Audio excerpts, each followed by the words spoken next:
Ready? Yeah. Okay, so I also chose to interview my boss. His name is Tim Brown. He owns a company called Advanced Productions. And no, I guess it's not going to show up picture, but that's okay.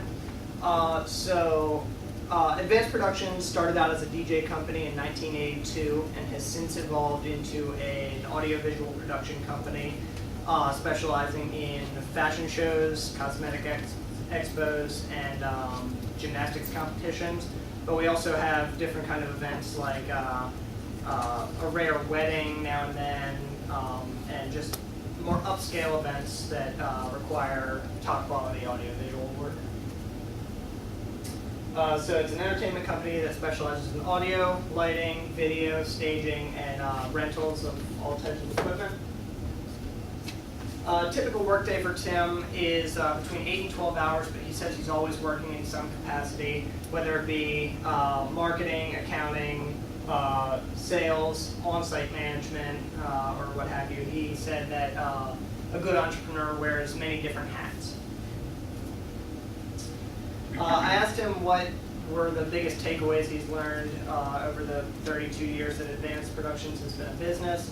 And he said one of the biggest things that he learned is that it was a tough lesson that he had to learn, that not everybody in this industry operates with the same level of integrity as Advanced does.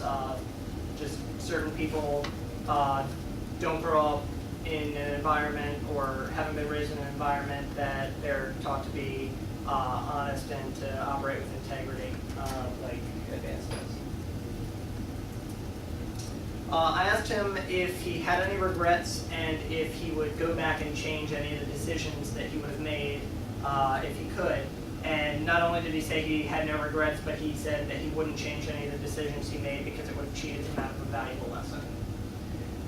He said that running Advanced Productions is very stressful, in part because they being he and his wife who both work there, have a lot of their personal assets tied up in as collateral in the business. Not all the time, but from time to time they need to either take out a loan to get new equipment or to run a show, and they would need to put something that they personally own up for collateral. He made a joke during the interview that he had mortgaged his first and second child to do so. But also because of the stress of constantly bringing in new business to make payroll for the people that work regularly for Advanced and that depend on him.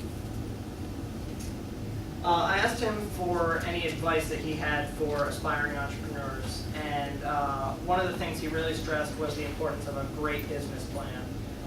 He said that taking the time to work your way through a good business plan is extremely important because the stuff that you tend to push off until the end, for him it was the financial aspects of running the business, tend to be your weaker points, and that gives you a good area to focus on strengthening those parts.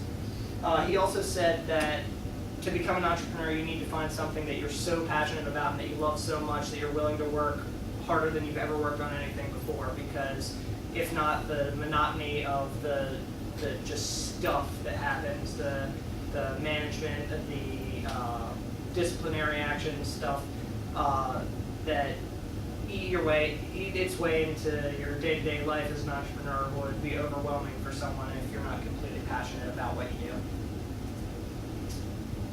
I asked him how being an entrepreneur has affected his family life, and it's done so in many ways. He said that he occasionally will miss time with his family, even though he works with his wife. That provides a strange dynamic. He said that was not a recipe that he would recommend to everyone, but their relationship is such that they can make it work. Occasionally he'll have to miss some of his kids' birthdays because in certain cases clients will come first because they just that's what it takes to operate a successful business. He works with his wife, so the work-home relationship differs from couples who do not work together. But the upside of this is that the busy seasons at Advanced are in the fall and spring, so during the summer and winter he's able to take off several weeks at a time, go to their beach house and spend time with his family, just kind of recuperating. Even though he'd be working remotely from wherever he is, he would he would still be able to spend a lot of time with his family.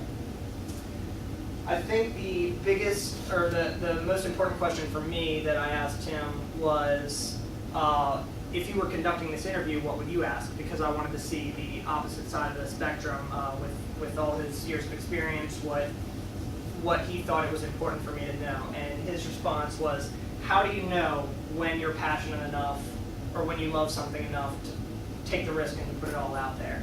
And he said for him, he was lucky enough to grow up with the support of his family. He was in his early to mid-20s when he was starting Advanced Productions just as a small DJ company.